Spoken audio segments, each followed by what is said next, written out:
Hi అందరికీ. నేనైతే రీసెంట్గా ఒక వీడియో చేశానమాట. అదేంటంటే మేము ఇంద్రకీలాద్రి విజయవాడ శ్రీ కనకదుర్గ అమ్మవారి గుడికి వెళ్ళినప్పుడు అక్కడ షాపులు ఉంటాయి కదా. సో అక్కడ ఏమేం పర్చేస్ చేసాము, ఎలా బార్గెనింగ్ చేసాము, ఎలా బేరాలు అడిగారని చెప్పేసి అందులో కామాక్షి దీపం అయితే 300 చెప్పారు. బట్ నేనైతే 150కి అడిగాను. ఇవ్వకపోతే 160, 170, 180కి పర్చేస్ చేశానని చెప్పాను కదా.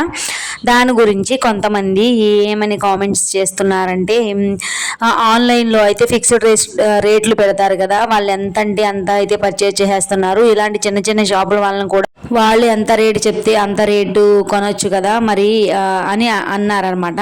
చూడండి, అసలు నేను ఈ కామాక్షి దీపము ఆన్లైన్లో సెర్చ్ చేస్తే ఈ సైజులో ఉన్నది, అంటే నేను కొన్న దీపం అయితే 157 రూపీస్కి అవైలబిలిటీగా ఉంది. అండ్ నేనైతే 180 రూపీస్కి కొన్నాను అనమాట. అండ్ అందులో ఏ షాప్ వాళ్ళైనా వాళ్ళకి నష్టం ఉంటే ఖచ్చితంగా మనకైతే అమ్మరు, ఒకటి గుర్తుపెట్టుకోండి. అండ్ ఇంకోటి, నేను వాళ్ళకి నష్టం కాదు కదా, 157 అంటే 23 రూపీస్ ప్రాఫిట్కి కొన్నాను ఒక చిన్న ప్రోడక్ట్ వచ్చి.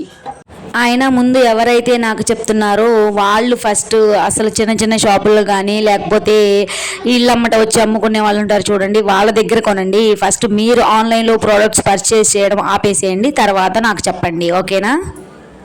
ఇంకా ఇదైతే మీరు చూస్తున్న వీడియోలో కొత్తిమీర, పుదీనా ఎప్పుడు ఎండుమిరపకాయలతోనే కాకుండా ఈసారి పచ్చిమిరపకాయలతో డిఫరెంట్గా ట్రై చేశాను అనమాట.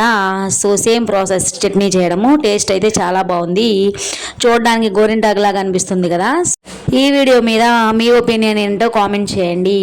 వీడియో నచ్చితే ప్లీజ్ లైక్ చేయండి, షేర్ చేయండి, సబ్స్క్రైబ్ చేసుకోండి. Thank you for watching. Bye.